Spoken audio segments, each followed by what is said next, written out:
Hey everybody, welcome back to another cosplay tutorial. In this video, I'm going to show you how I made my Lydia Deetz cape from the Beetlejuice cartoon. Okay, let's talk materials. The first thing you guys are going to need are basically what I have listed right there, plus a couple extra pieces of wiring. I use garden wiring for the tail flip edge of the cape. Now, I did not use a store-bought pattern for this cape. I instead actually just drew out my pattern, as you can see what I'm doing right now.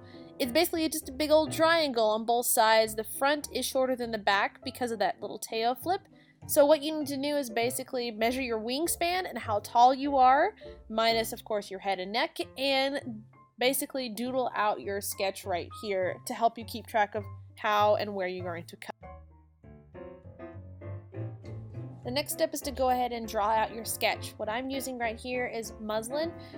It's a pretty random yardage because I keep a lot of small bolts of muslin, but I actually just cut the front pattern kind of in half along the fold of the center front seam and then made kind of a half triangle that way, so I know that both edges of the front cape are even on both sides. So I just went ahead and sketched out exactly what I measured on my previous sketch, and then I added seam allowance. I did about a 1/2 inch seam allowance along the edges for this custom made pattern to sew it together.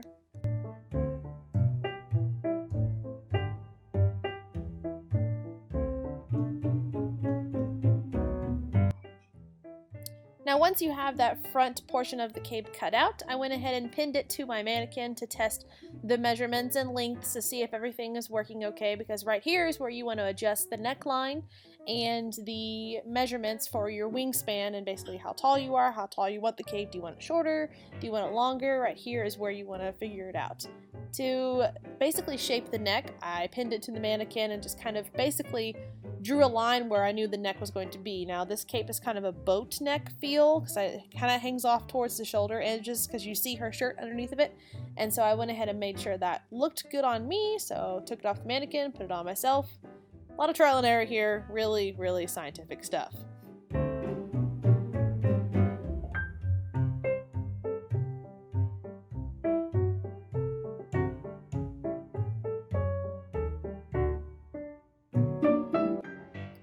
Okay, now is the time to go ahead and cut out the front part of your cape on your real fabric here, on your red satin that you have. So go ahead and lay your cape on the fold of your red satin and line it up, pin, and start chopping. Don't forget to go along your seam allowance because that is extremely important, everyone.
Alright, now once you have the front cut out, go ahead and cut out the back and make sure you make it longer in the back tail if you want that scoop part of the tail that is so iconic of Lydia's cape.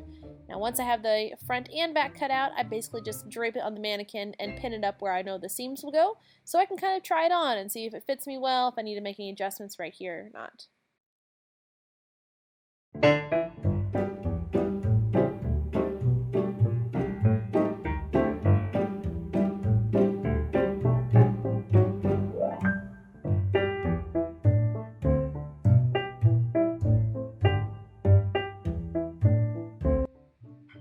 Okay, now I have the satin cut out. Now I'm going to cut out the lining, and it's this purple, kind of a nylon polyester fabric that I got on clearance that works just fine for the interior of the cape. I'm cutting it out the exact same way as the front and the back.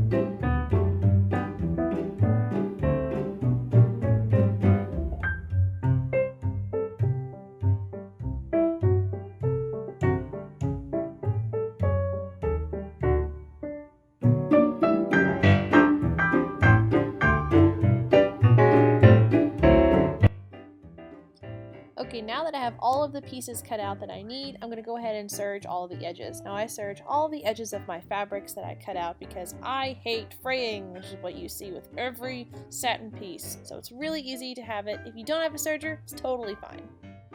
Okay, now I'm actually going to start mapping out where I want the black spider web bias tape pieces to go on the front and back part of the red satin cape. Honestly, I pretty much just eyeballed it. I made a center front seam and just kind of played around where I thought they would go. There's really no science to it. You can divide it out, however, with math, but I don't like to do that. So I just kind of figured out where I thought it would place and went ahead and drew my lines with iron off wax chalk.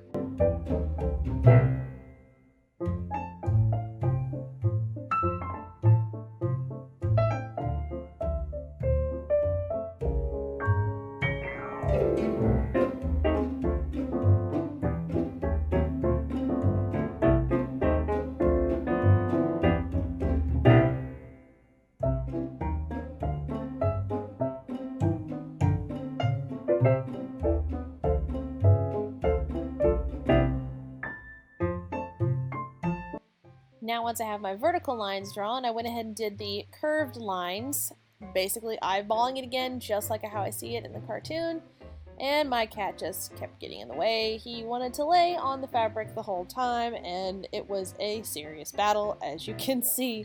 But yes, the spider webbing is pretty much just an eyeball. That's why I suggest doing it with removable chalk or something that you can iron off or wipe off. So you can see how it is before you actually make that permanent mark.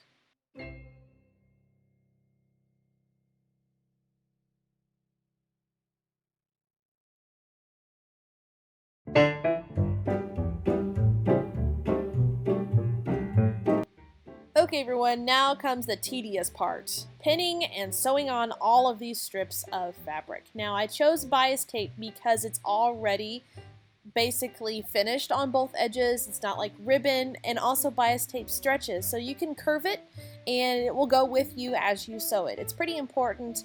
Also, you can get it in several packs and it's already measured out for you. I'm using the 1-inch single fold bias tape like I mentioned earlier on in my video, and I actually had to buy 10 packages of them.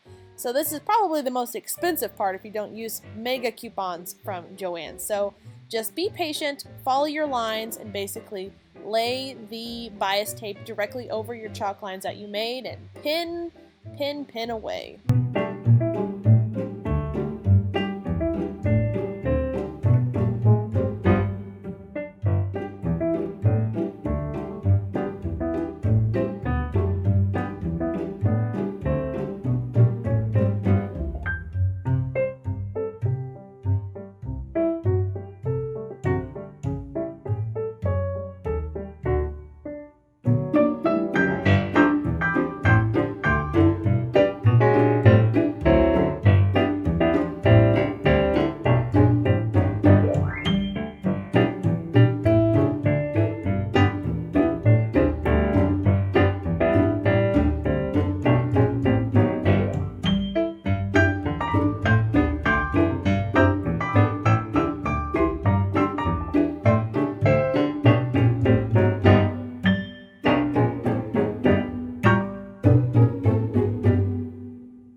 Okay, now you have it all pinned. Now let's go ahead and sew all the bias tape down together. I did a very simple running stitch on both sides of the edges of the bias tape. It takes a long time, but you really want to secure that down as best as you can. So this is basically what it looks like with all the pieces sewn down. Now we're going to go ahead and work on the tail flip part. Now this is totally optional if you don't want to do it. It does kind of require some finagling around your sewing machine and just very slow stitches.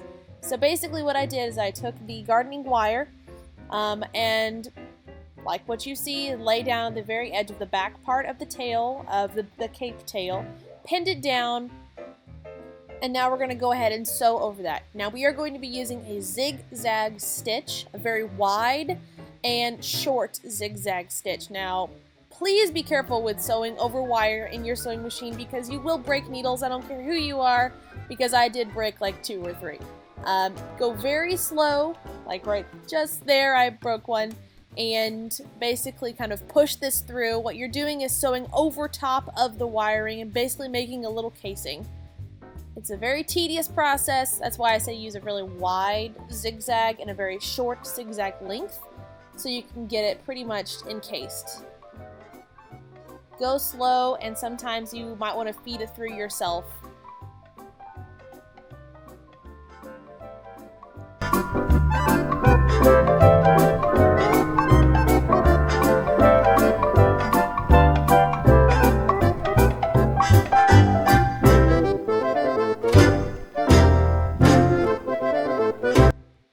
Also, side note, make sure you have placed the wiring at least about 1 inch away from your edge so it does not catch in your seam allowance, but yet is still towards the edge of your tail when you decide to bend it and mold it up, so it doesn't look like it's too far in with the cape or right on the edge, because when you're sewing your lining back in, you don't want to have to sew over the wire again.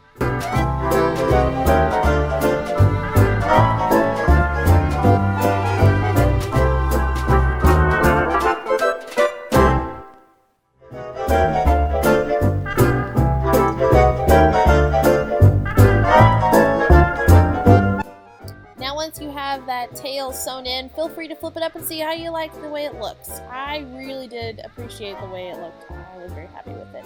Now what I'm going ahead and doing is sewing my basically seam, my sleeve / shoulder seams, and I'm going to try it on to see if it fits. And it totally didn't the first time. I actually made the neck hole way too small. So I went back in, cut some out, made the neck hole much bigger. And now it fits 10 times better, yeah.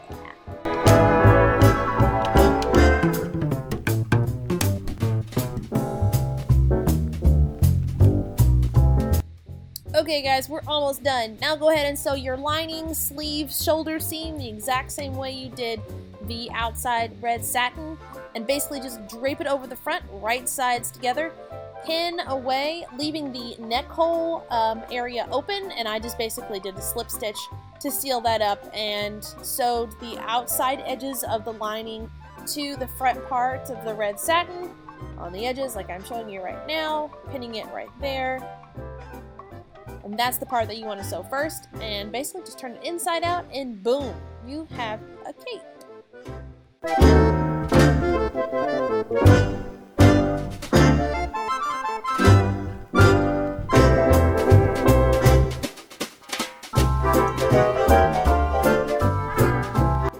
Lydia's finished. She's all done. This is exactly how I wanted it to turn out. So don't forget to press those seams with your iron and have fun wearing your Lydia Deetz costume.